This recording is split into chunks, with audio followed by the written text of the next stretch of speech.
Oi, gente, tudo bem? Eu sou Carlos Nunes, eu sou ator, sou comediante e hoje eu vim aqui atender o convite do Mário Alaska para tomar um café gostoso e eu estou aqui no Tomei Gosto. Eu espero que vocês gostem.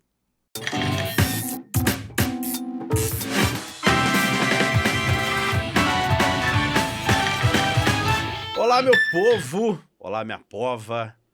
Eu sempre fico muito feliz em apresentar esse podcast, faço um textão assim, olha, hoje eu tô feliz por isso, hoje eu tô feliz por aquilo. Mas num podcast de alimentos e bebidas apresentado por um humorista, nada mais sensato do que trazer uma pessoa que há anos treina milhares de pessoas a como sobreviver em festas e recepções com buffet escasso. Por acaso ele é um amigo que eu tenho, que a vida me deu, né? Ambos somos escorpianos, se eu não me engano, que eu sou 29, ele é 31 de outubro, se não for escorpiano, é uma coisa parecida. Carlos Nunes, grandíssimo humorista brasileiro, além de brasileiro, ele é mineiro, e além de ser mineiro, ele é do Cerro, ou seja, nós vamos falar com um cara que ensina a comer em festa, com humor, que é da terra do melhor queijo de Minas Gerais. Gente, esse podcast me proporciona cada coisa que acho que se eu pedisse eu não conseguiria, não. Então vem comigo que o papo vai ser bom. Chega mais se você tá no YouTube, sapeca o like. Se você tá no áudio, faz o download do episódio, se picar seu sinal, você não fica sem, tá bom? Vem comigo, Carlos Nunes, Carlinhos. Eu posso te fazer uma pequena correção? Por favor. O queijo não é o melhor de Minas, o queijo é um dos melhores do mundo. Você sabe que o queijo lá do Cerro ganhou uma premiação na França, né? Terra de bons queijos. Então, eu sou da terra do bom queijo e fico feliz por isso. Você conhece minha terra, o Cerro? Passei por lá rapidamente numa viagem que acabou sendo infeliz para Conceição do Mato Dentro, mas preciso voltar. Aí quando eu for, eu vou te ligar pra você me dar dicas. A cidade é pequenininha, com meia hora você percorre a cidade toda. A meia hora tá muito. Mas é a pé, meia hora não, a pé.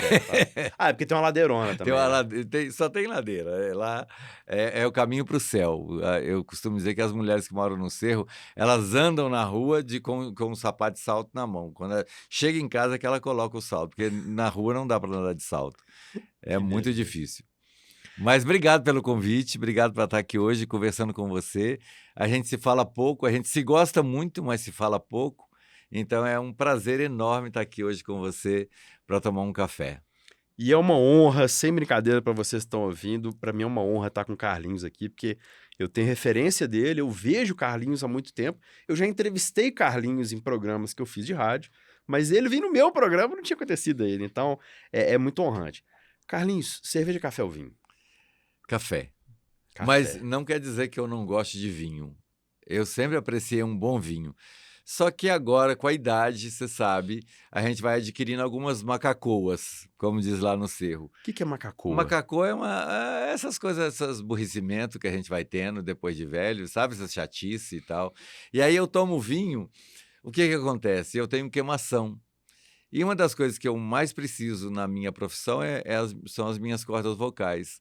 Então eu evito o vinho, mas o café, se tiver que evitar, eu não consigo evitar. E evito a cerveja por causa do gelo, porque a cerveja só se toma gelada, a não ser lá na Alemanha, onde se faz a melhor cerveja do mundo, lá eles tomam a cerveja em temperatura ambiente.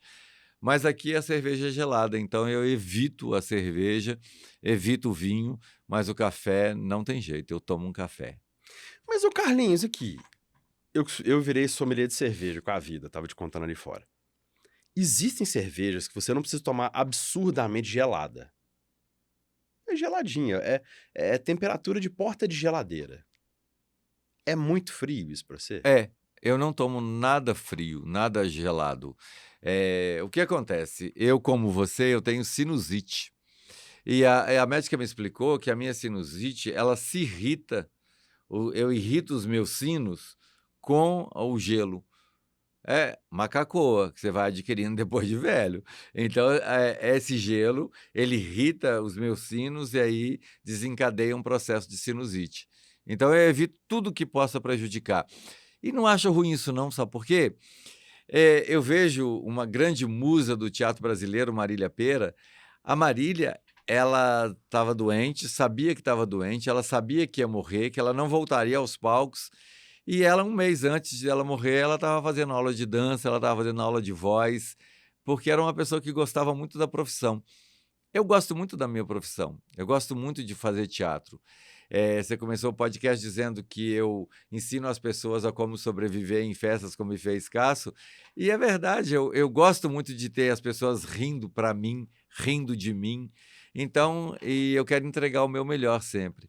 Por isso eu faço tudo para não ficar gripado, para não ter sinusite, para não ter nenhuma coisa que possa prejudicar a minha emissão de voz. Você anda com a blusa de frio a mais no carro? Ando, Ah, ando. então beleza. Eu ando com a blusa de frio no carro e quando ela não tá no carro, ela tá aqui jogadinha aqui, assim, ó, no braço. E tô sempre com 2 camisas, uma para proteger do frio e a outra para dar uma esquentadinha. Carlinhos, o vinho, que você tem tão pouco contato com ele, você já chegou a degustar algum que você gostou mais?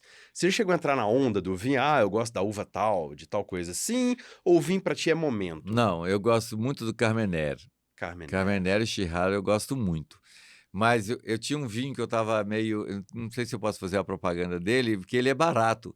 Sabe quando o vinho é barato e é bom? Chama Portada, é um vinho português muito gostoso e muito barato. A última vez que eu comprei, eu paguei, acho que foi R$ 59 a garrafa. Então, assim, é muito gostoso, é português e é muito barato. Então, esse Portada foi o último que eu tomei, assim. E ele é super premiado, tem um monte de medalha, pelo menos desenhado no rótulo tem. E era R$ 59 a última vez que eu comprei, mas já tem um bom tempo já. Ué, até bom você me contar isso, cara. Vou tomar esse vinho, então, em sua homenagem. Portada, O pode dia que eu tomar. encontrar-lhe. E você me conta depois se você gostou. Claro, só de eu lembrar de você, eu vou ficar feliz, Carlinhos. A cerveja, você falou que é gelado. O café. O que é o café pra ti? É o gosto? É o momento? É aquela hora? É lembrar do cerro? O que é café pra você? Então, o café é tudo para mim. Como eu não bebo vinho, eu não bebo mais cerveja, então o convite mais próximo que eu tenho é: vamos lá em casa tomar um café, vamos na rua tomar um café, vamos tomar um café. Então é o momento de tomar um café, de fazer o convite, vamos tomar um café. A minha manhã. Eu tenho o privilégio de morar num apartamento que tem uma pequena varanda. Então eu levanto, eu faço o meu café, eu sento na varanda e tomo o meu café. Todas as manhãs eu faço isso. Eu como uma mamão e tomo um café na minha varanda.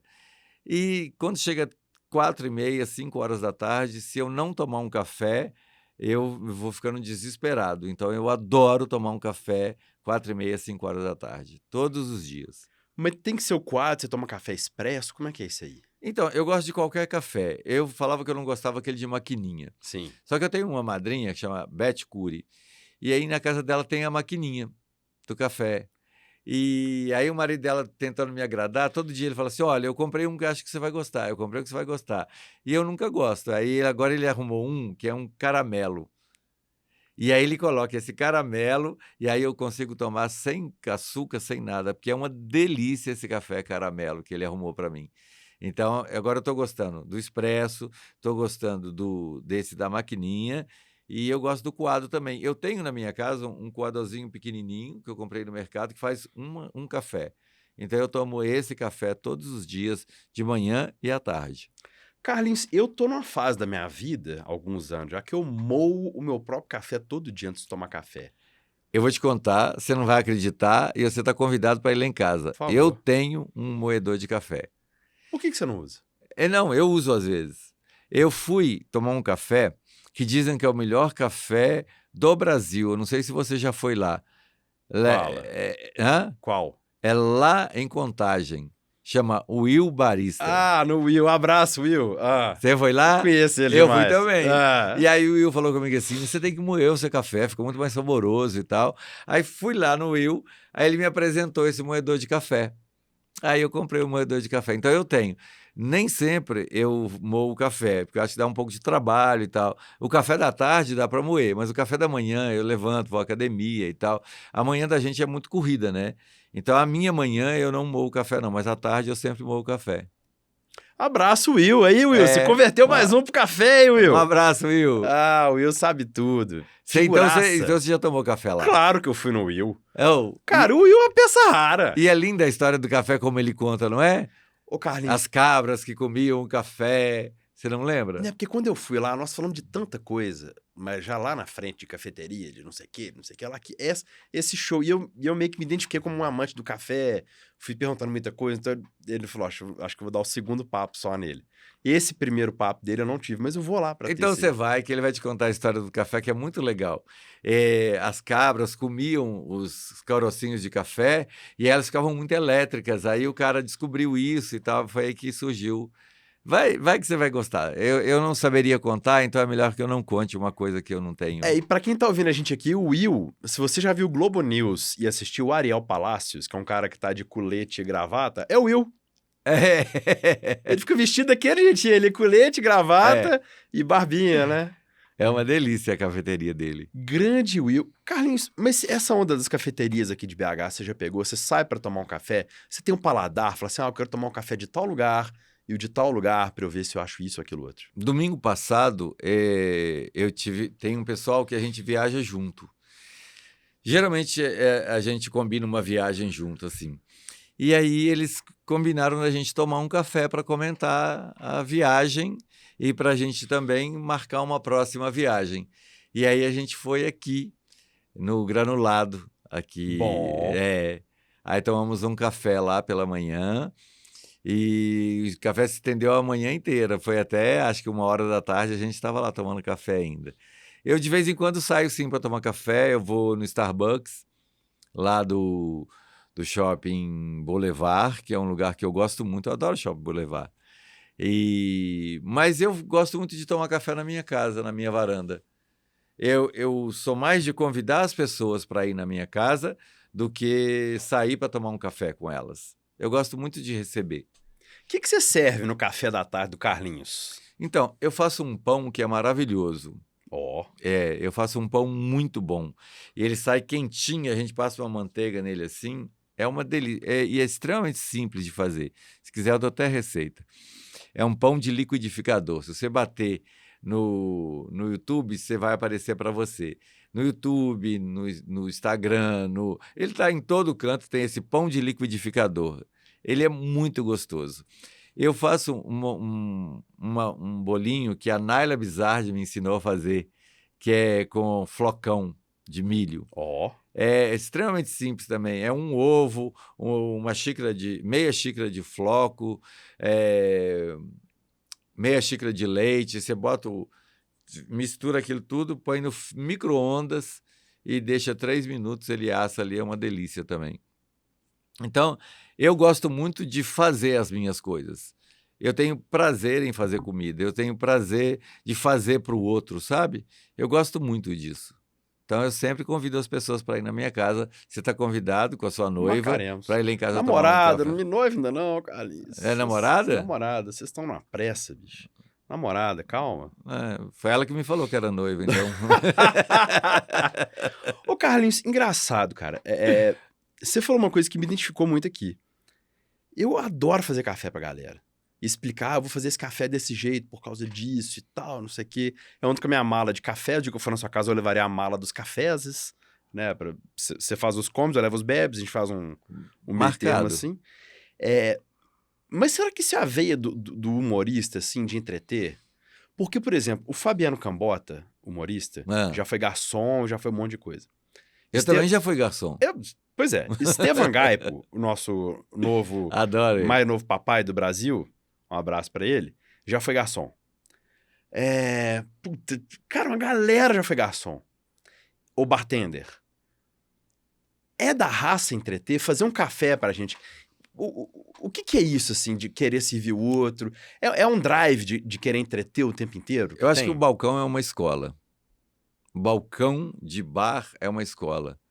Porque eu já trabalhei como garçom no balcão e já trabalhei de cozinheiro num boteco, que era na Sergipe ali. Eu trabalhei muito tempo lá. Mas era um trabalho muito escravo. Você chegava cedo, cortava as porções todas, o frango a passarinho, cortava o peito de frango, cortava tudo, preparava tudo. Aí você começava a servir. Aí você cozinhava aquilo e aí você ia pro balcão servir. Quando saía todo mundo do bar, que ficava ali, você tinha que recolher tudo, guardar tudo. E aí um dia eu decidi que eu não queria mais aquilo para mim, que era muito complicado. Mas esse intervalo entre a cozinha fechar e fechar o bar, que geralmente a cozinha fecha uma hora antes, né? E aí você fica ali naquele balcão. E aí você vai conhecendo um monte de gente. Você vai conhecendo muitas histórias. E as histórias que você reproduz depois. Então você pode reproduzir um monte de história no seu show. Eu conto muita história. Eu acho que o bêbado que eu faço no Buffet Escasso é reprodução dos bêbados que eu já vi nos bares onde eu já trabalhei, nos lugares onde eu já convivi com pessoas assim. Carlinhos, eu vou moer o café aqui. Para quem nunca viu, se tem alguém de Marte que ligou aqui o telemóvel ou qualquer aparelho que esteja Não assistindo esse duvide, podcast. eles estão vigiando a gente. Pois é. O que é o como sobreviver em festas e recepções com buffet escasso? Então, como sobreviver em festas e recepções com buffet escasso é um salvador da pátria. É um salvador da pátria porque eu estava fazendo Pérolas do Tejo e o J. D'Angelo, que é um grande homem de teatro de Minas Gerais, do Brasil, ele me viu e disse assim, olha, o Ângelo Machado escreveu um livro que vai dar uma peça de teatro maravilhosa e você deveria fazer essa peça. Então eu queria que você fosse conversar com o Ângelo Machado e falasse com ele que você quer montar. E eu não conhecia o professor Ângelo Machado. Eu liguei para ele, o D'Angelo me deu o telefone dele, eu liguei e falei, professor, eu quero conversar com o senhor sobre o livro. Ele falou assim, eu vou lançar o livro no Jô Soares e tal, não sei o quê. Eu falei, então você já fala com ele que nós vamos fazer um espetáculo teatral. Que isso, hein, cara? É. Tô dando peito do cara assim? Não, sem conhecer o livro, sem nada. Ele falou assim, você não quer vir aqui na minha casa que eu vou te mostrar o livro? Aí eu fui, quando eu cheguei lá, o professor Ângelo Machado estava com um bolo de papel assim, ó. Eu falei assim, e o livro? Ele falou, não, o livro ainda não foi lançado, não. O livro ainda está na gráfica ainda. O Will faz isso também, ó. Ele passa a água toda e água quente. Sabe por que você passa água quente? Não sei. Você é uma pessoa com a sensibilidade muito aguçada, eu vou te explicar.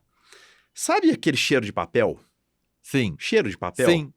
O que a gente tá fazendo? Tá tirando aquele cheiro de papel, aquela coisa toda, para que ele não fique no seu café e que ele passe pela água. Eu vou te passar a água que eu passei no coador. Sente o cheiro. É. Ela tem um pouco de cheiro de papel, sim. Cheiro de papel. Tem. Ou seja, o papel que não tá no seu café. Ah, o tá. grosso do papel, quer dizer, de certa forma ele tá, mas o grosso, primeiro ali, você tira. Ah, que legal. Aí eu cheguei na casa do professor Ângelo Por Machado, favor. ele me serviu um café. E aí, o que aconteceu? Eu falei, quero ver o livro. Ele falou assim, tá aqui o livro. Era um calhamaço de papel assim, ó. Aí ele começou a ler para mim. Tava todo manuscrito. O professor escrevia à mão. Ele não estava no computador. E quanto tempo de leitura que ele fez até você fechar? Calma, que você vai chegar lá. Porra. Aí ele começou a ler. Não entendo minha letra, não, tá muito ruim. Ele não conseguia entender a letra dele. Não, tá muito ruim, não consigo entender minha letra. E aí, cara? Aí ele falou assim, mas pode deixar que a minha secretária tá passando a limpo e ela entende a minha letra. Aí a secretária dele tava passando a limpo, aí ela já tava digitando, ainda não estava pronto o livro. Eu conheci o livro antes dele ser editado. Só sente cheiro Deixa eu aqui, ver. por favor. Que delícia. Nó. Muito, muito bom. Muito bom. Você conheceu o livro antes dele ser editado. Antes dele ser editado. Aí ele lia uns pedacinhos para mim e falava assim, não... Tem uma cena que eu me lembro dele lendo, que era maravilhosa, é quase no final do livro, que ele começou a ler assim, e eu não entendia, sabe? Te juro que não entendi. Ele falava assim, a velocidade de um garçom, ela não é uniforme. Ela é muito maior na volta, com a bandeja vazia, do que na ida, quando a bandeja ainda está cheia. Ora, um garçom ainda jovem, com cerca de 50 quilos, que na ida desenvolve uma velocidade michuruca de 2 km por hora, pode, na volta com a bandeja vazia, desenvolver a fantástica marca de 8 km por hora. Nem Rubim Barrichello pega um garçom desse, não. Que isso, cara? Aí eu me lembro dele lendo isso para mim, e ele falava assim, mas acho que eu ainda vou mudar isso. Eu falei, meu professor tá muito legal. Não, acho que eu ainda vou mudar isso. Acho que na verdade, ele tirou o Rubim Barrichello, sabe? Ele foi politicamente correto. Ele foi politicamente correto. Ele tirou o Rubim Barrichello. Mas o original era isso. Era muito legal o livro. É muito legal o livro. Mas quanto tempo, Carlinhos, que você ficou sem... E ele... Não sei isso aqui, não. Como é que foi isso? Não, essa uma ópera do tarde absurdo? inteira, uma tarde inteira. Ele começava a ler e ele esbarrava e falava assim, ai, não estou entendendo o que eu escrevi aqui. Não, mas Cecília sabe. Não, mas Cecília sabe. E isso tem 20... Ah, você não pode me cobrar isso também, não. Tem 25 anos isso. Como é que você explica isso pra geração TikTok de vídeo de 15 É. segundos? Não tem jeito. Você ficou na casa do... Você já conhecia ele, não? Não, eu fiquei conhecendo naquele dia. Então você ligou para um estranho... Não, eu já tinha ensaiado uma peça dele chamada O Menino e o Rio. A gente tinha... Ele tinha ido no ensaio. Eu não estreei a peça porque eu tive um problema de rins e eu não estreei. Mas ele já tinha falado comigo, assim, no ensaio, mas a gente não se conhecia. E nem ele tinha assistido Pérolas do Tejo, que tinha impressionado o amigo dele, o J. D'Angelo, que me convidou para fazer a peça. Então, assim, a gente não tinha nenhuma intimidade. E sabe onde é que ele mora? Morava, que ele já morreu, passou para o andar de cima, mas o filho dele ainda mora lá. Aquela única casa que tem na Pampulha, em frente ao FMG. De um lado tem a Uzi Minas, do outro tem o Carrefour, e no meio tem uma casa. Tem uma casa ali? Tem uma casa, um lote de 2.000 metros, assim, imensa, onde ele criava as libélulas, os bichinhos dele e tal. Os caras desses são diferentes. Não vou lembrar, Carlinhos. Não, eu já fui lembrar. tudo ali. Não, sei onde é que você tá falando, mas eu nunca vi uma casa ali. Tem um Carrefour imenso. Sim. Do lado tem a Uzi Minas, que está virando um hospital São Francisco. E no meio, entre os dois, tem um lote de 2.000 metros, onde tem a casa dele. Meu Deus. Então é ali, a casa dele. E eu passei a tarde inteira lá. Quando ele ficou doente, mais no final da vida dele, eu passava tardes inteiras lá. A gente conversava muito. Eu levava um pão de queijo, a gente conversava, comia pão de queijo, brincava, ria. Mas eu nunca nem tinha me tocado nisso. Uma pessoa que eu não conhecia me convidar para ir na casa dela e eu passar uma tarde inteira, sem nem conhecer a pessoa. Mas o papo dele era genial. Você conheceu o professor? Posso tê-lo visto. Acho que em espetáculo, não sei se foi seu, de algum dos meninos que eu fui uma vez. Ele tava ele e o... Acho que é Aziz Bajur. No dia, não sei. Então pode ser no espetáculo do Ivo do Maurício. Não sei quem que era. Provavelmente no meu, não. Eu não me lembro de ter recebido Aziz Bajur no meu espetáculo. Então pode ter sido. Mas o professor, ele ia sempre. Ele ia sempre. Bicho, que coisa bizarra, Carlinhos. Assim, bizarro de bom que eu tô falando. Não é ruim, né? É porque, assim, você liga pra uma pessoa e isso hoje em dia é inimaginável, né, cara? Você vê, quando, na minha época, você ia sair com a menina, você ia ligar pra casa, o irmão dela atendia. Você, alô, eu quero falar com a fulana de tal. Quem que é? É Beltrano. Beltrano de onde? Do colégio. Porra, você ligou pra casa do professor que você não conhecia. Agora, você sabe que eu também sou super acessível? Eu não tenho muito isso, não. Eu, às vezes, recebo pessoas da minha casa que eu nunca vi. E a pessoa fala assim... eu queria conhecer sua casa. Eu queria conhecer você. Porque rola muito isso no imaginário das pessoas que... O artista inatingível, cara. Assim, não, eu não tenho essa coisa de artista inatingível, porque o Francisco de Assis termina, eu vou para a porta do teatro e entrego para todo mundo uma oraçãozinha de São Francisco de Assis. O buffet termina, eu vou na porta e entrego para todo mundo um certificado de conclusão do curso. Porque a gente fala que o buffet escasso é um curso de autoajuda que ensina você a comer mais naquelas festinhas farta. Farta comida, farta bebida, farta tudo. Então a gente entrega um certificado de conclusão do curso para todo mundo que vai assistir. Então eu não sou assim inatingível. Mas às vezes as pessoas falam assim, eu queria muito conhecer sua casa, queria muito conhecer você. Eu fiz uma entrevista com a Leila Ferreira uma vez. Eu costumo dizer que ela é um divisor de águas da minha vida. O Geraldo Magela, o Ceguinho, ele fala assim, o dia que eu fui no Jô, mudou a minha vida. Eu fui no Jô, não mudou a minha vida. Eu fui no Serginho Grosman, não mudou minha vida. Eu fui na Ana Maria Braga, não mudou a minha vida. Mas eu fui na Leila Entrevistas e mudou a minha vida. Porque no final da entrevista a Leila fala assim, você gosta de cozinhar? Faz uma carninha moída com angu para mim. Falei, e batata frita? Eu falei, sim, faço. E aí, na semana seguinte, a Leila estava na minha casa comendo uma... E não tinha rede social ainda para você postar. Ela estava comendo e ela falou na televisão que ela foi na minha casa, que ela comeu a carninha moída e tal. Muita gente, até hoje, fala comigo assim, que dia que você vai fazer uma carninha moída para mim? Que dia que você vai fazer uma comida igual você fez da Leila Ferreira para mim? Isso ficou no imaginário das pessoas. Foi uma coisa assim que marcou para muita gente. E marcou para mim também. Porque a partir desse momento, muita gente ficou meu amigo, assim. Amigo de verdade. A partir de uma carne moída que eu fiz para a Leila Ferreira. Então, acontece muito comigo isso. Talvez porque eu seja muito acessível, não é aquela coisa de inatingível que eu não tenho, mas muito acessível, as pessoas falam assim, eu quero muito conhecer a sua casa.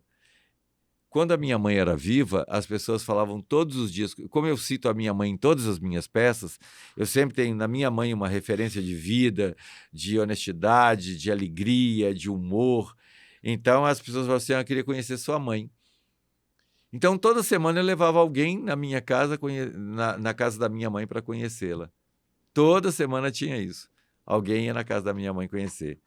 Se você não se importa, eu vou colocar Por favor, o café é adoçante seu, no meu querido. café. Faça o que quiser, Porque pode botar eu 10. gosto muito de café, mas eu gosto com...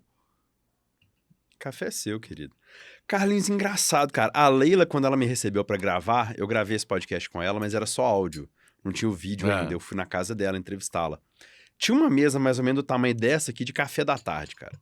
Tinha pão de queijo, tinha bis, tinha bolo, tinha broa, tinha café, tinha água, tinha suco. Sabe café do meio de novela, café da tarde novela? Eu falei, cara, o que é isso, bicho? Você podia ter seguido o exemplo dela, podia ter pelo menos um pão de queijozinho aqui, né? Como é que recebe uma pessoa com um café? A minha mãe diria que esse café seu é um café corajoso. Por quê? Porque ele desce sozinho, ó. Então faltou. Ô, Carlinhos, eu costumo trazer alguma coisa pra distrair o dente mesmo, só que fica aqui e ninguém come, cara.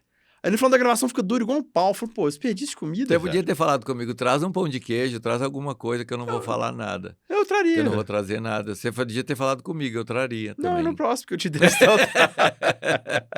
Ficou do seu grado o café? Tá uma delícia tolerável? o café, tá uma delícia. Tá uma Você delícia. pediu mais suave, eu fiz um coar, que é um método brasileiro. Então, eu vou te falar uma coisa.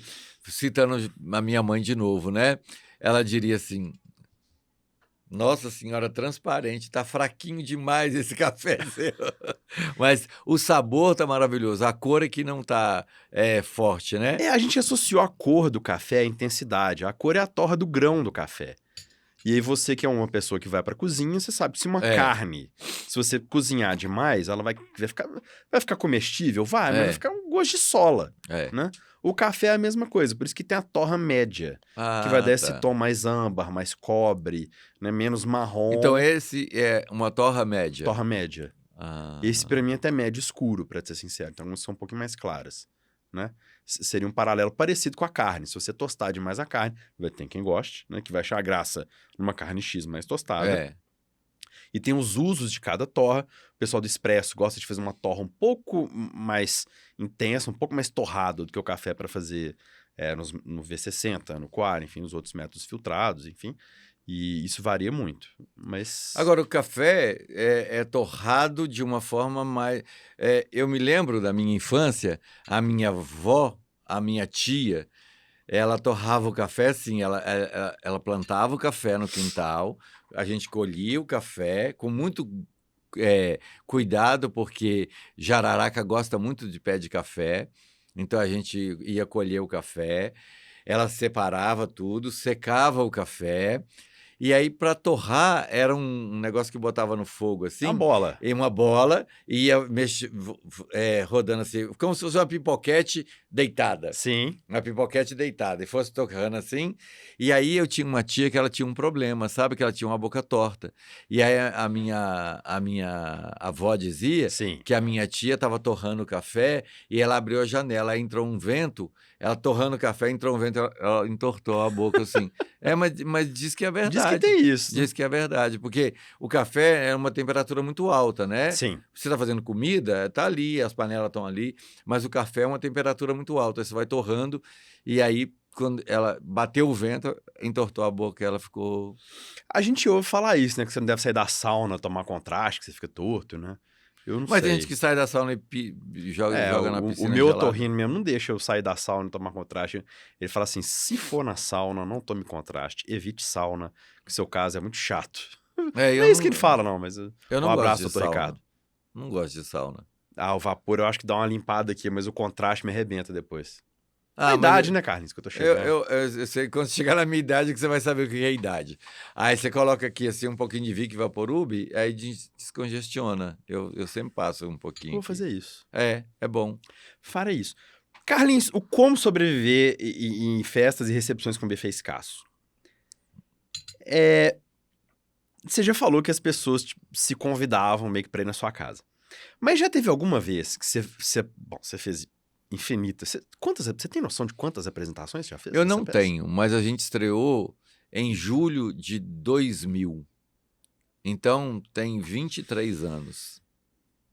Né? 23 anos. Então, houve uma época em que eu fazia o espetáculo 4 vezes por semana, quinta, sexta, sábado e domingo, e ainda fazia show pelo Brasil. Então, assim, a pessoa via... O professor Ângelo Machado, ele era muito influente.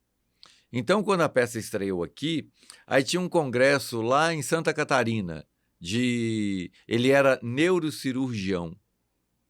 Ele era muito respeitado. O livro de neurocirurgia, usado em várias universidades do Brasil, é dele. Então, o professor, como ele era muito respeitado, as pessoas ligavam para ele e falavam assim, a peça do senhor que está em cartaz em Belo Horizonte, a gente viu no Jô Soares. E ele foi 8 vezes no Jô. É muita 8 coisa. vezes. Então, assim, as pessoas falavam assim, e a sua peça e tal? Aí ele dava meu telefone, aí a pessoa ligava, olha, vem aqui falar sobre a peça, fazer um pedaço da peça, porque a peça tinha mais 2 atores, né? Sim. Então a pessoa falava assim, então vem aqui, faz um pedaço da peça, abre o nosso congresso. Então eu viajava, assim, o Nordeste, mentira se eu disser que eu fui com frequência, eu não fui.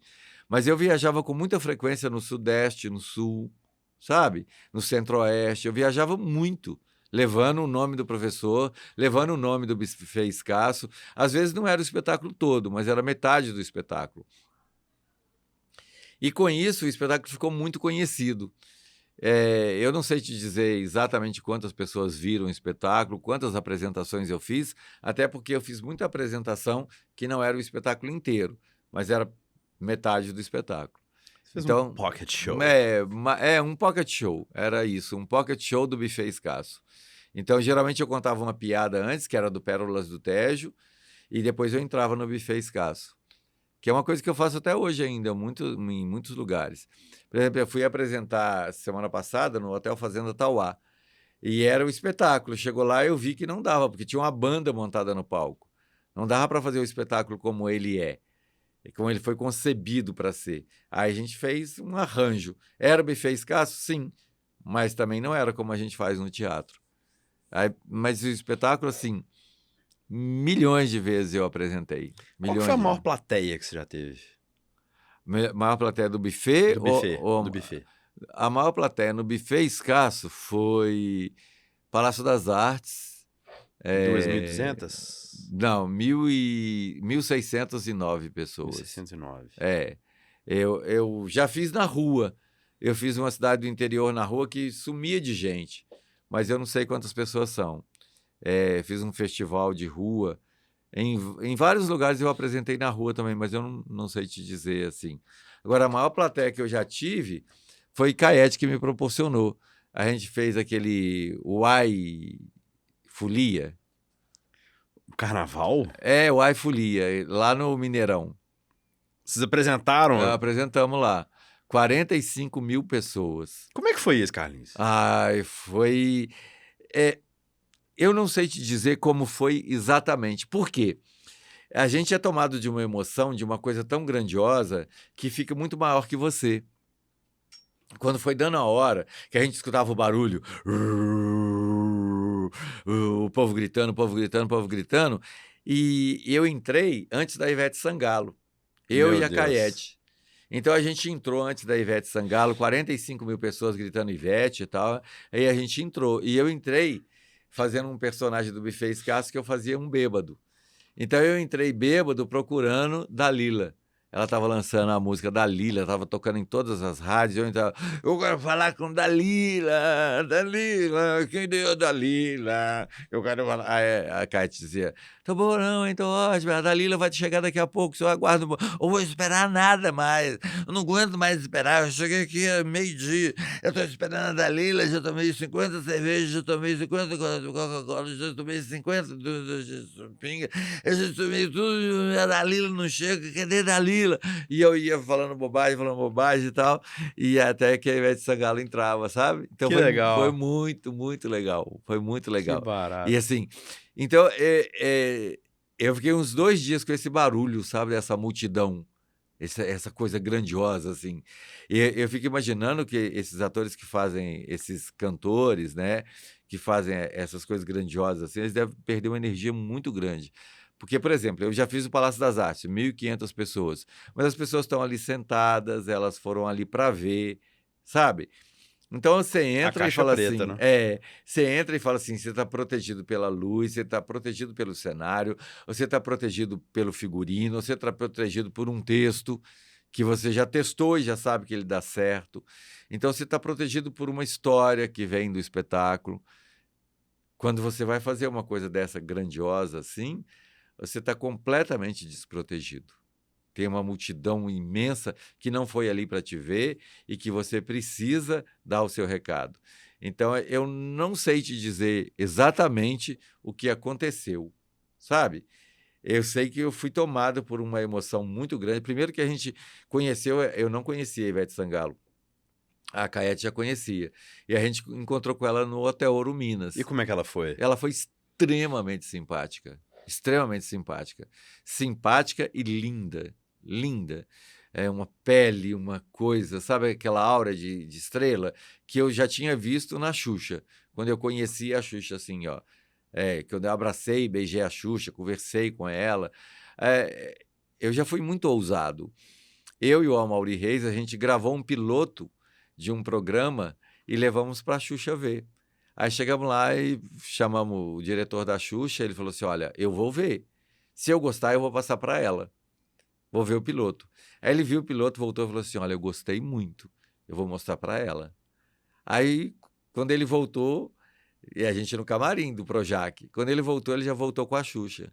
Menino, eu adoro mineiro, que delícia! Gente, que coisas lindas! Eu adorei. O Amaury puxou a Xuxa, deu um beijo. Eu falei, Amaury, não pode beijar a Xuxa assim, não. Ela falou, pode sim! E me abraçou, me beijou.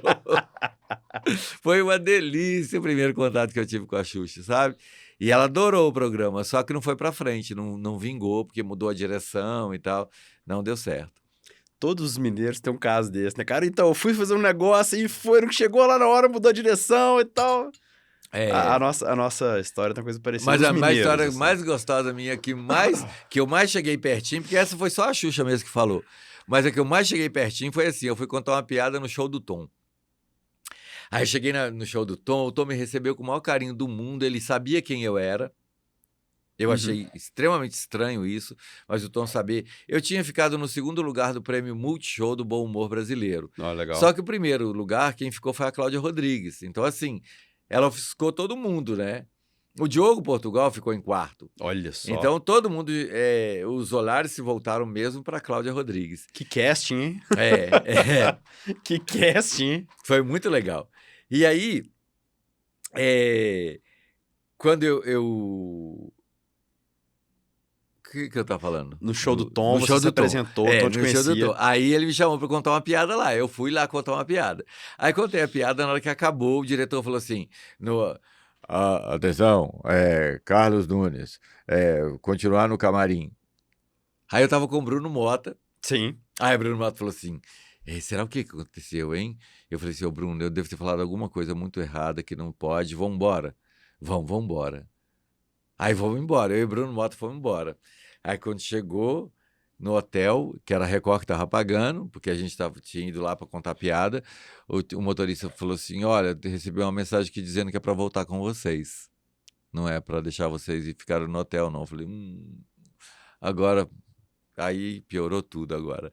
Aí voltamos para a emissora. Quando chegou lá, o diretor me chamou e falou assim: olha, você lembra da família Trapo? Eu falei assim, lembro, com Golias e tal. Ele falou assim, pois é, a gente gostou muito de você.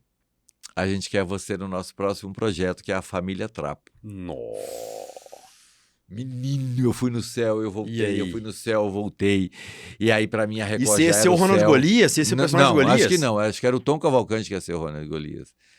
Mas eu ia fazer par com o Tom Cavalcante lá, Tá assim, louco. sabe? E aí, eu não sei como era. Eu sei que eu saí de lá com carteira assinada, Mentira. um salário maravilhoso na Record, onde eu fiquei 6 meses. E aí um dia ele falou assim, olha, o Carlos Alberto de Nóbrega detém os direitos Família da Trapo. família Trapo e a gente não vai mais fazer.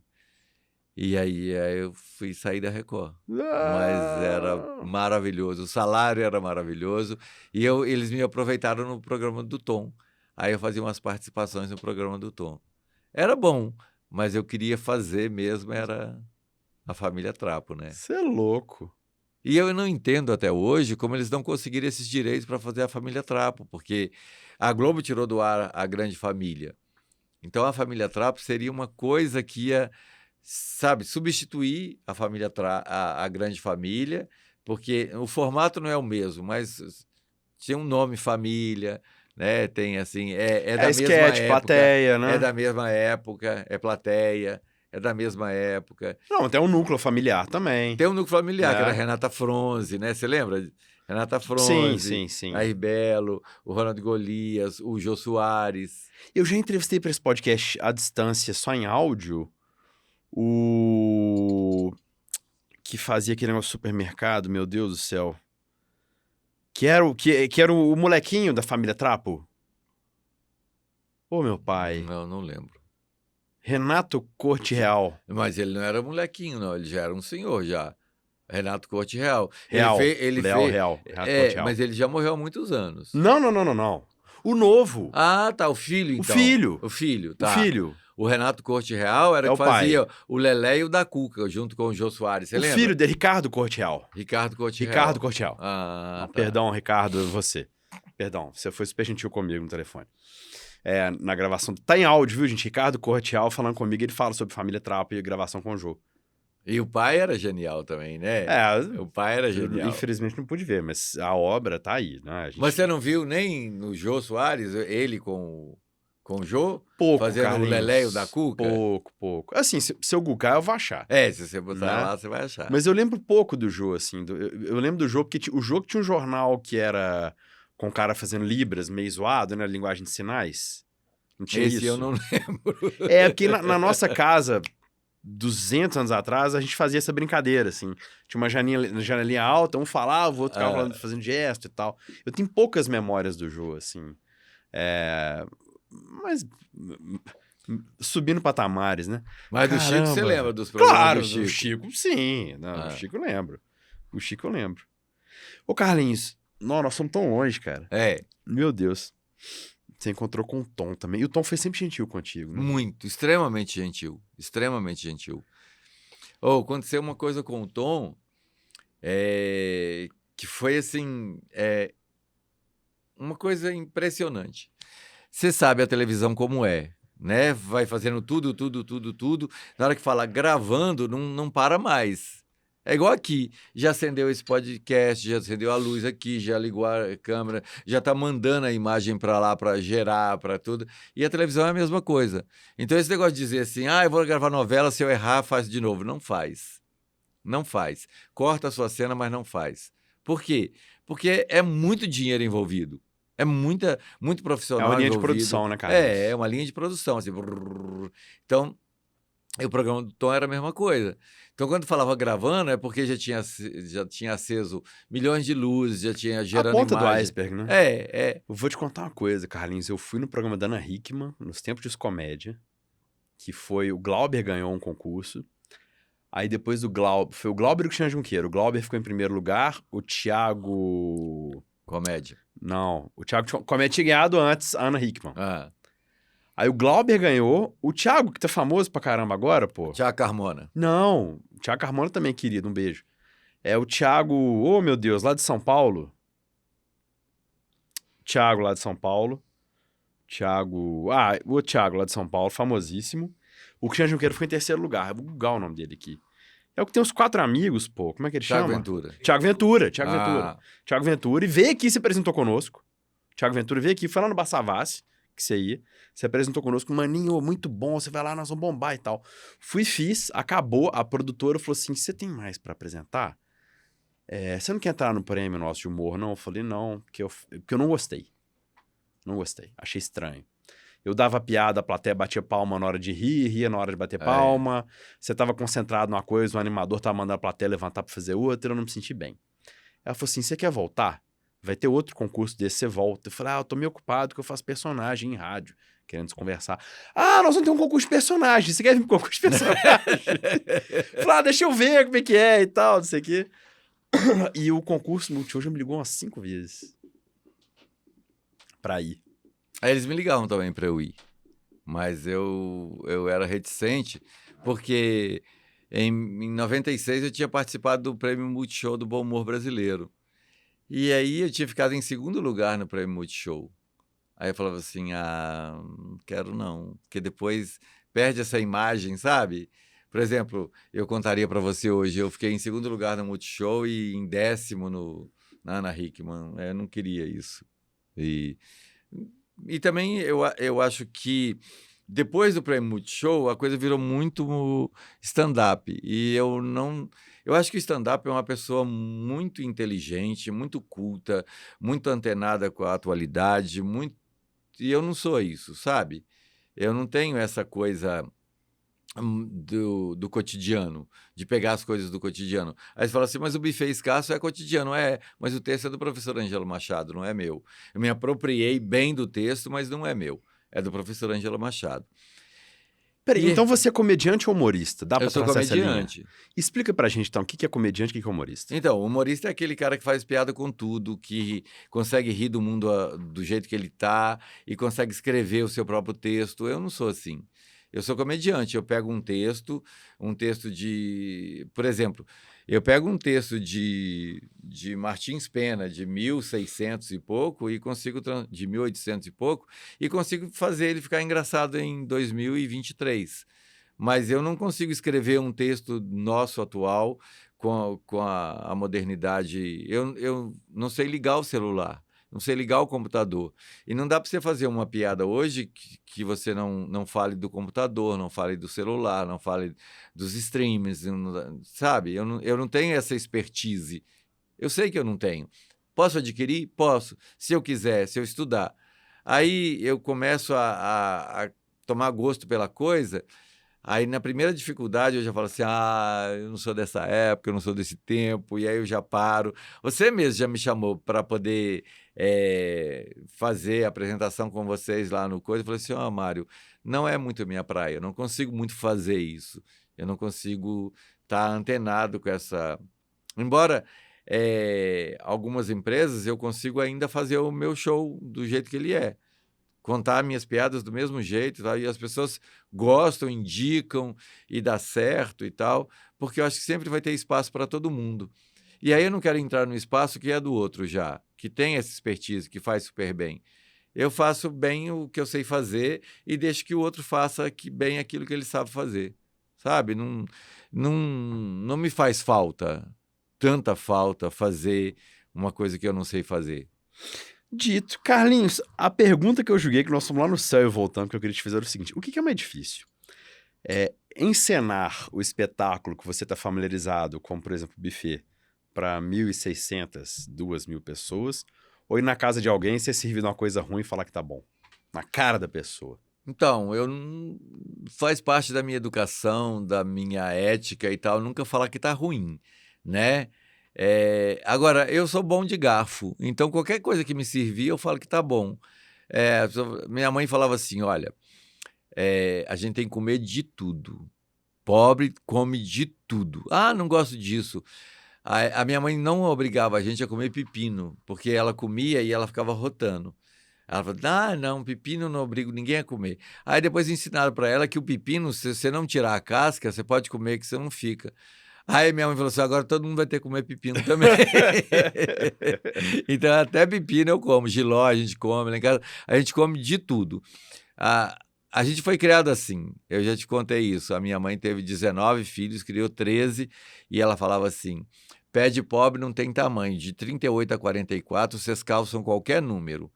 Então, se era grande, se era pequeno o sapato, a gente encolhia o pé, se era grande, botava milho, botava jornal na frente e a gente calçava. Não tinha isso lá em casa.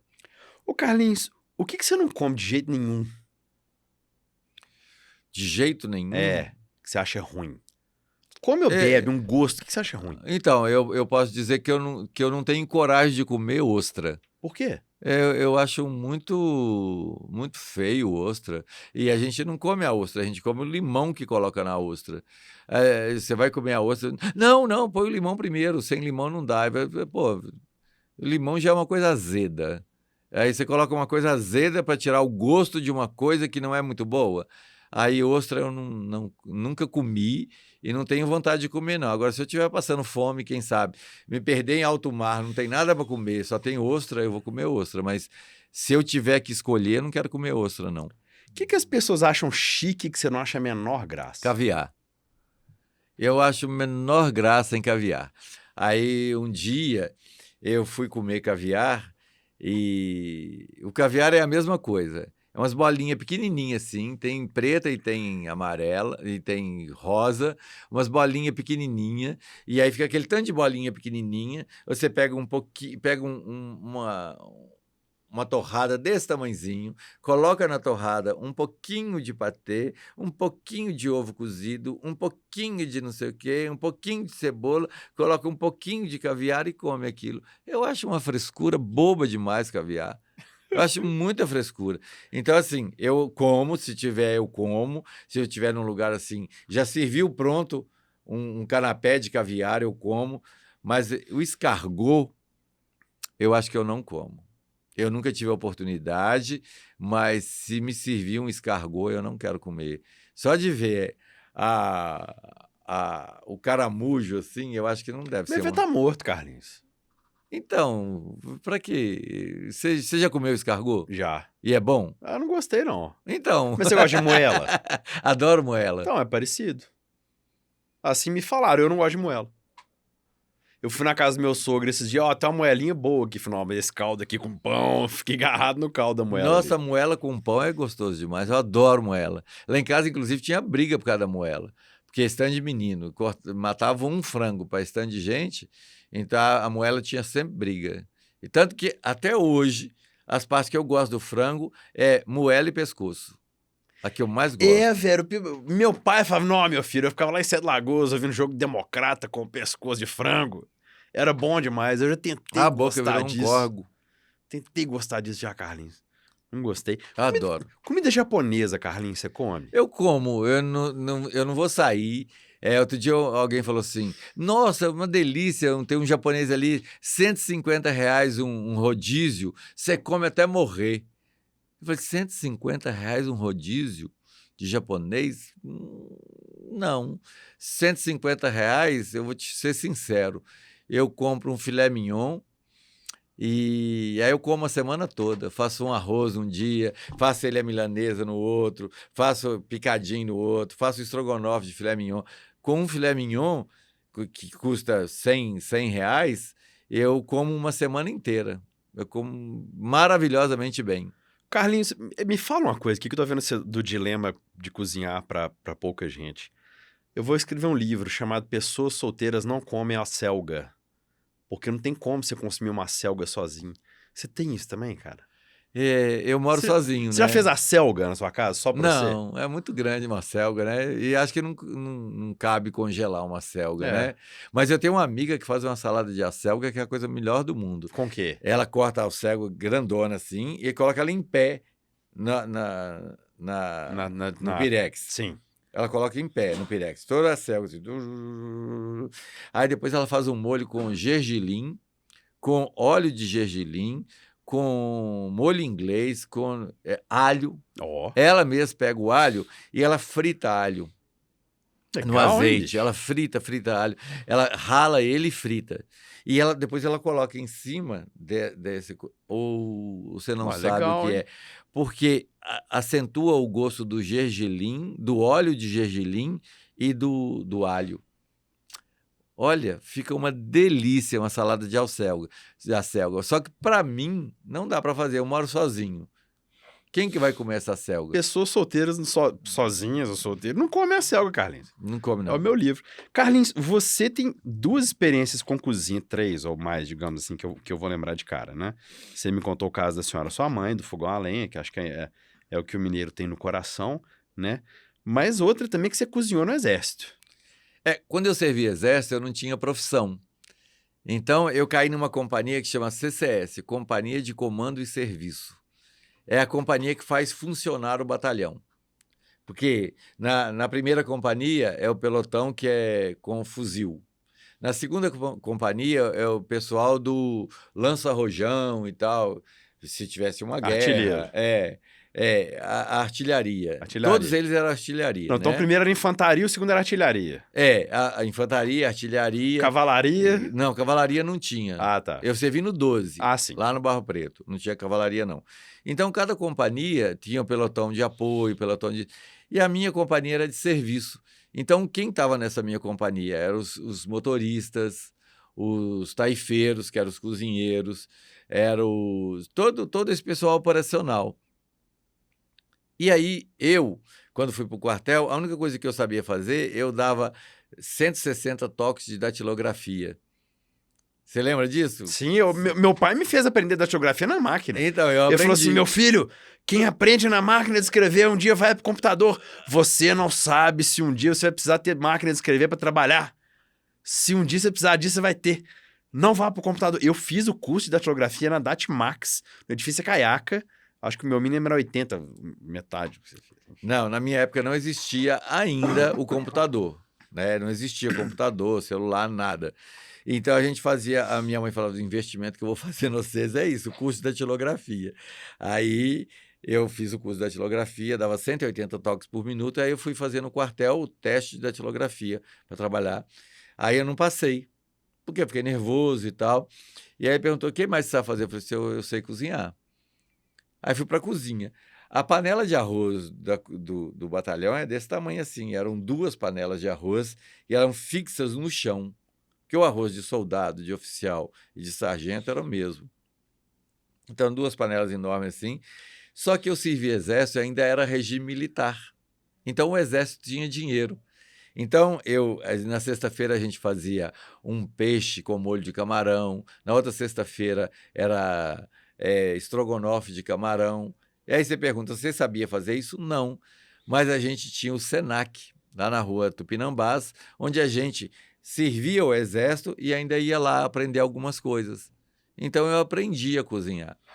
Aprendi no quartel para fazer para 1 milhão de pessoas, mas eu conservei esse gosto pela cozinha, porque eu comia super bem no quartel, porque a comida de soldado não era muito boa.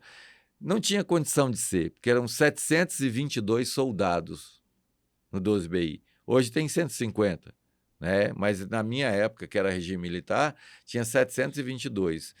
Então, a comida não era lá grande coisa, a comida dos sargentos era melhorzinha, de oficial era sempre muito boa. E eu era cozinheiro dos oficiais. Oh, beleza. Então, eu comia super bem, eu bebia super bem, às vezes tinha... de vez em quando tinha um vinho para os oficiais, quando tinha alguma comemoração, alguma coisa. A primeira vez que eu tomei vinho na minha vida, vinho seco, eu tomei no quartel. A outra foi roubando da sacristia, porque você era coroinha, não?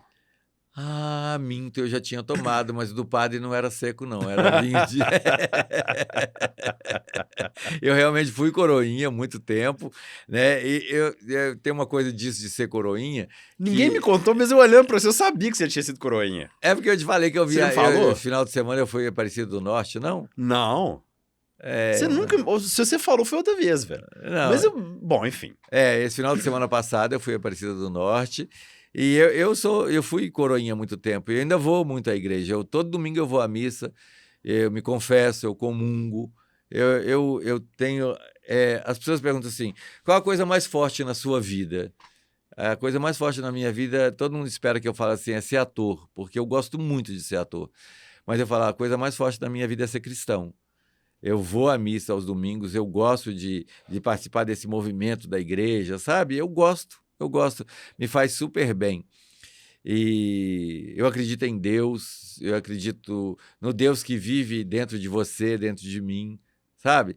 Então, eu sempre penso nisso assim, quando o padre fala assim, o Senhor esteja convosco. Aí a gente responde, Ele está no meio de nós. Eu acho que Ele está no meio, atrás, na frente, porque aquelas pessoas que estão do meu lado na igreja, todas elas é um templo onde habita Deus. Eu acho isso a maior magia, o maior mistério da igreja, que a gente fica tentando entender e não entende, é isso, sabe? Ele está no meio de nós, é isso, é que Deus está ali no meio de nós, não porque Ele é onipresente, onisciente, não, é porque Ele está dentro de cada um de nós. Eu acredito nisso, que Deus vive dentro de cada um de nós. E aí, lá no quartel, eu aprendi a cozinhar e quando eu saí de lá, eu continuei cozinhando. Hoje, raramente eu cozinho, mas eu tenho uma vizinha, eu moro no 4º andar. No 13º andar, eu tenho uma vizinha que ela gosta muito da comida que eu faço. Então, um dia na semana eu cozinho na casa dela. Que beleza. E aí, geralmente, ela me chama para fazer um angu de milho verde com costelinha e quiabo. Beleza. Aí, geralmente, um dia na semana eu cozinho na casa dela. Eu tenho uma madrinha que chama Beth Cury, que um dia na semana ela fala assim, vem almoçar aqui em casa. E aí, de vez em quando, eu faço a comida na casa dela. Então, todo lugar que eu vou para almoçar, eu vou com disposição para cozinhar também, porque é uma coisa que me dá prazer, eu gosto de fazer. Pra quem já cozinhou literalmente pra um batalhão. Já cozinhei para um batalhão. O Carlinhos, você já respondeu pra um monte de gente, cara, mas eu preciso ouvir da sua boca. O ator Carlos Nunes apareceu algum dia no quartel? Então, o ator Carlos Nunes apareceu todos os dias no quartel, porque o que eu sempre gostei de fazer foi teatro. E no começo, quando eu estava lá, eu achava que era um castigo estar no quartel. Eu ficava muito triste de estar lá dentro, porque eu queria estar fora estudando teatro e tal. E aí depois eu fui descobrindo que não era um castigo, era um aprendizado. E aí eu comecei a representar um personagem no quartel. E aí, você sabe que me aconteceram coisas muito legais no quartel? Um dia o Major Monteiro, ele chegou para mim e falou assim, meu nome no quartel era Pinto Nunes, porque o meu nome é Carlos Pinto Nunes. E aí meu nome era Pinto Nunes. Já tinha outro soldado chamado Pinto e já tinha outro chamado Nunes. E já tinha outro chamado Carlos. Então, era Pinto Nunes. Aí o meu número era 1726. Aí gritava, 1726, eu gritava, Pinto Nunes. E minha voz era fininha, sabe? Eu sou sempre atrasado um pouco, então a minha puberdade foi aos 18, 19, quando eu já estava mudando a voz assim, 17, 26, eu Pinto Nunes. Aí o Major Monteiro falou comigo assim, Pinto Nunes, eu queria muito que você ficasse aqui com a gente, então eu queria te dar uma divisa de sargento. Eu falei assim, Major, eu não quero não, o curso de cabo já é muita ralação, eu não quero fazer curso de sargento. Ele falou assim, Pinto Nunes, eu quero te dar uma divisa de sargento, o exército não pode perder uma pessoa boa como você, porque eu trabalhava igual um cão naquele quartel. Eu concorria a 2 escalas de serviço e eu fazia toda sexta-feira uma torta de banana para os oficiais. Na casa desse major, toda vez que tinha festa, eu ia para lá cozinhar na festa da casa desse major. Tinha outro tenente que eu ia na casa dele fazer, que a mulher dele gostava muito de mim, eu fazia a torta de banana para ela, fazia comida na casa deles, entendeu? Eu trabalhava no quartel, ainda trabalhava fora. Então, você dava 2 expedientes, eu dava 2 expedientes. Mas também era assim, toda vez que tinha alguma coisa, eu quebrei a unha, 2 dias de dispensa. Qualquer coisa que eu tinha, dor de barriga, 2 dias de dispensa. Mas quando eu estava lá, eu trabalhava muito. Eu sempre trabalhei. A gente tem um grupo até hoje dos meninos que se viram exército comigo. Os meninos, todos têm mais de 60. Mas a gente se encontra no Bar do Bola, lá no Padre Eustáquio, a gente conversa todos os dias, e aí os meninos falam assim, Pitu-Nunes está o mais novo de todos, que Pitu-Nunes não tem neto, Pitu-Nunes não tem filho, Pitu-Nunes não tem um passarinho para dar água. Aí, de tanto eles falar que eu não tenho um passarinho para dar água, eu arrumei agora, tem 3 periquitos lá em casa, para ter Oh, uma beleza. responsabilidade. Mas era isso, no quartel era bom, sabe, assim, depois que eu entendi que eu não estava ali como castigo, mas que eu estava ali como aprendizado, eu comecei a me relacionar melhor com as pessoas lá. O exército perdeu um sargento, o mundo ganhou um humorista. Você é do Cerro, você não chega a ser um parentesco, mas você tem um relacionamento com Dona Lucinha? Sim, o marido dela é primo do meu pai, primo primeiro do meu pai. E a Dona Lucinha foi muito importante na nossa vida, porque ela já tinha fazenda, eles já tinham um hotel, já tinham um bar lá no Cerro, e a minha mãe era cozinheira, era costureira. E a Dona Lucinha, ela sempre ajudou a minha mãe, que ela também tem muitos filhos. A Dona Lucinha, se não me engano, são 11. A minha mãe são 13, vivos. Minha mãe teve 19. Então, a Dona Lucinha sempre ajudava muito a minha mãe, sabe? E, sabe, mandava uma quarta de fubá. Você lembra de quarta? Eu já ouvi falar, não lembro. Então, eram umas vasilhas pretas assim, ó, de madeira, que não era litro, era quarta. Então tinha uma quarta que era desse tamanho, 2 quartas era desse tamanho, meia quarta era pequenininha assim. Então a Dona Lucinha sempre mandava para minha mãe, eu me lembro direitinho assim, ela mandava uma quarta de fubá, uma quarta de polvilho, uma quarta de farinha, sabe? Ela sempre Bonito. ajudou a minha mãe a criar a gente. E como é que é para alguém do Cerro parar e ver a Dona Lucinha hoje imortalizada numa estátua na porta do Mercado Central? É claro que eu estava lá, né? Ah, você tava lá? Claro que eu estava. Ela ainda trouxe ainda, os filhos dela ainda trouxeram ainda os catopês lá do Cerro, que fazem a festa do Rosário. Na semana passada foi a festa do Rosário no Cerro. E essa semana a Dona Lucinha foi imortalizada na porta do mercado. Eu tinha um carinho muito grande por Dona Lucinha, que embora a gente não tivesse parentesco de sangue, né? Ela me tratava como sobrinho, como filho. E toda vez que a gente se encontrava, ela fazia o sinal da cruz na minha testa e falava assim, que Deus te abençoe, que o Divino Espírito Santo te abençoe e te guarde sempre. Amém. Então eu lembro dela com essa bênção, que eu tomei posse dessa bênção, que ela sempre pedia a Deus que me abençoasse. E era uma delícia conviver com ela, que ela era uma mulher muito inteligente, extremamente bonita. A minha mãe falava assim, Lucinha é linda, mas eu acho que eu sou mais bonita que ela, que minha mãe era vaidosa ao extremo, sabe? E queria ser a mulher mais bonita do Cerro. Ela dizia que ela era a mulher mais bonita do Cerro. E minha mãe era realmente muito bonita. Muito. O Carlinhos, chegando no final aqui, tem uma pergunta que eu não sei o que eu separei pra te fazer, cara. Você come pipoca no cinema? Eu como pipoca em qualquer lugar. A gente que é solteiro, né, que mora sozinho, de vez em quando dá uma fome de noite, eu vou lá e faço uma pipoca. Eu gosto de pipoca.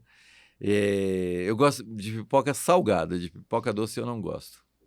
Não. Mas o lado ator, então, não te incomoda comer pipoca enquanto assiste uma obra de arte e tal? Isso não te pega, então? Não, no cinema não. Agora no teatro eu acho que atrapalha muito. Tanto que os teatros, eles não permitem a entrada de comida nem de bebida no teatro. E quando se faz no bar, talvez esse seja o meu único problema de fazer no bar, é que a gente compete. Sempre que as pessoas me chamam assim, vamos fazer, eu não faço stand-up. Como não faz? Seu teatro é stand-up, sua peça é um stand-up, você está quase sempre em cena sozinho, aquilo é um stand-up. Eu falo, não é. Porque eu gosto da proteção de tudo e eu não quero competir mais, porque eu sempre perco. Quando eu vou competir com o garçom, eu perco para o garçom. Quando eu vou competir com a cerveja, eu perco para a cerveja. Quando eu vou competir com a coxinha, eu perco para a coxinha. Então, eu perco para as porções todas do bar. E às vezes elas nem são tão boas assim e eu perco. Então, isso me dá uma sensação de frustração muito grande. Então, eu não gosto de fazer em bar por causa disso, porque eu sempre perco. Carlinhos, teve um assunto que você falou, mas eu deixei separado, que eu não te perguntei na hora. Você que observou o bêbado por muito tempo, qual que é o sinal do bêbado que te faz sair de perto do bêbado? Então, eu tenho um irmão que ele bebia muito. Por quê? O meu pai, quando a gente era pequenininho, por ignorância, às vezes, sei lá por quê, ele fazia que a gente tomasse um didal de pinga. Minha mãe era costureira, ele media um didal pequenininho e todos nós, o cerro muito frio, né? Cerro do Frio, como é chamado, e ele dava pra gente, sentado na beirada do fogão de lenha, um didal de pinga. E esse meu irmão bebia esse didal, aí depois ele passou a beber um copo, depois uma garrafa, depois um alambique inteiro, e aí o meu irmão morreu. Ele morreu com mais de 40 anos já, e em consequência do tanto que ele bebia. E aí, quando o bêbado começa a ficar inconveniente, assim, eu gosto de sair de perto. Porque uma das coisas que me fez parar de beber também é que eu não gosto de perder minha consciência. Eu gosto de ficar sempre consciente. Eu gosto de estar dominando a situação. E quando a gente é bêbado, eu vejo as pessoas falando assim, não, eu tô ótimo, eu bebi, mas eu tô ótimo. E a gente não fica ótimo. E a gente sabe que não fica, né? Quando bebe em excesso, não fica. Então, qualquer forma de excesso já me afasta um pouco do bêbado. Eu não gosto. Carlinhos, qual que é o almoço de domingo que você lembra? O que eu mais lembro de domingo era quando a minha mãe fazia maionese e quando ela fazia frango frito. Porque uma família numerosa como a nossa nunca tinha muita carne, né? Então, assim, ontem eu falei com a minha irmã, a minha mãe ela comprava 250 gramas de bacalhau, ela fazia bolinho de bacalhau, ela fazia uma bacalhoada, a gente comia e ainda ficava sentindo aquele cheiro de bacalhau um dia, uma semana inteira dentro de casa. Então, eu lembro muito da minha mãe fazendo o frango frito e a maionese, que era deliciosa. Ninguém, nem uma irmã minha, nem ninguém nunca fez a maionese igual a da minha mãe. E ela não batia a maionese, não, sabe? Ela comprava a maionese pronta e ela fazia a maionese, só que ela temperava. Ela colocava pimenta do reino, minha mãe... a gente não tinha... Olha pra você ver, esse negócio de moer Moedor pimenta... de pimenta do rei. Não tinha. Sabe como é que minha mãe moía pimenta? No martelo. No martelo. Ela fazia uma trouxinha de pimenta do reino e batia assim com o batedor de bife, que era de madeira, não tinha de ferro. Ela batia assim e ela jogava em cima da batata, semeava assim em cima da batata para fazer. Então a maionese da minha mãe era uma delícia, a maionese e o frango frito.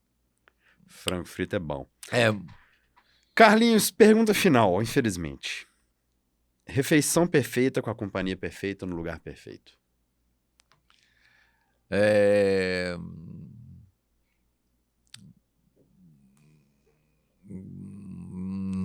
Agora você me pegou, você acredita?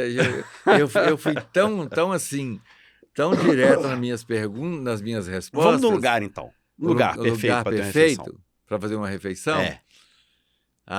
Pode ser metido? Claro, é seu. Pode ser metido? Deve, é o que você quer. Um lugar perfeito? Eu me sinto bem em qualquer lugar, mas tem um lugar especialmente que me cativa e que eu queria morar. Assis, na Itália. Que maravilha. Eu adoro Assis. Eu já fui 3 vezes a Assis e ainda pretendo ir algumas vezes ainda, porque eu chego em Assis, parece que eu fico levitando assim. Então, eu acho que em outra vida, se existe isso, eu vivi em Assis. Então, eu adoro. Mas é uma casinha, é um lugar isolado, é montanha, é no meio da praça, aonde em Assis? Na praça, na rua, andando em Assis. Não, vamos botar uma mesa virada pra praça, porque tem que ter uma refeição, vai ter que botar um prato ali, vamos criar esse lugar então? Tá, vamos criar esse lugar então. Porque Assis não combina com McDonald's, você comendo na mão, né? Não, eu não como McDonald's lá em Assis. Pois é. Eu nem como McDonald's. Então, Assis... Tem um restaurante muito charmoso, de frente para a igreja. Então, vamos nos localizar aí. De frente para a igreja de São Francisco de Assis, tem um restaurante super gostoso, onde fica geralmente um músico tocando alguma coisa. Então, vai ser esse restaurante. O restaurante da igreja de Assis. Entrada, prato principal, sobremesa. Geralmente na Itália tem isso, né? Tem a entrada, o prato principal e a sobremesa. Você já paga o combo. Então, assim, entrada é uma brusqueta, porque a gente está na Itália, então vamos comer uma A brusqueta clássica, com tomate. com tomate, manjericão, um bom azeite e tal. O prato principal é, por incrível que pareça, eu nunca comi uma massa muito gostosa na Itália. Ó, Nunca. É porque o que acontece na Itália é tudo muito al dente, né? É tudo duro. A gente cozinha um macarrão, e eu fui acostumado assim, o nosso macarrão quase derrete. Lá na Itália, não, é tudo muito, muito duro. Mas, então, vamos botar um, um nhoque à gorgonzola, ó. que eu gosto muito. Nhoque à gorgonzola. E de sobremesa,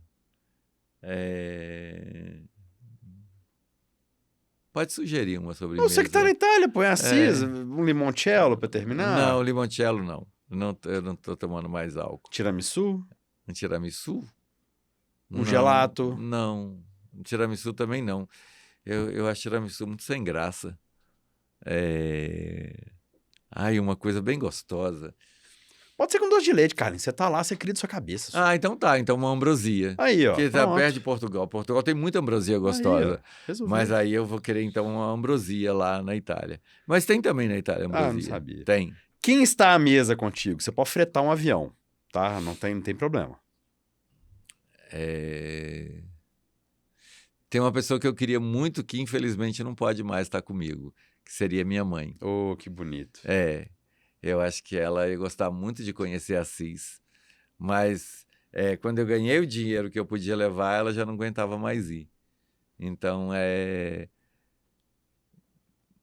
eu tenho um amigo que ele me contou uma história linda sobre a vida de São Francisco de Assis lá na porta da igreja. Ó, Ele chama Marcos. Ele contou uma... Pode contar a por história? favor.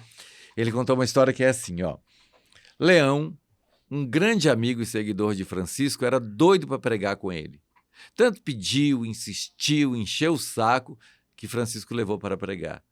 E lá se foram os dois abraçados, e abraçados andaram um dia inteiro.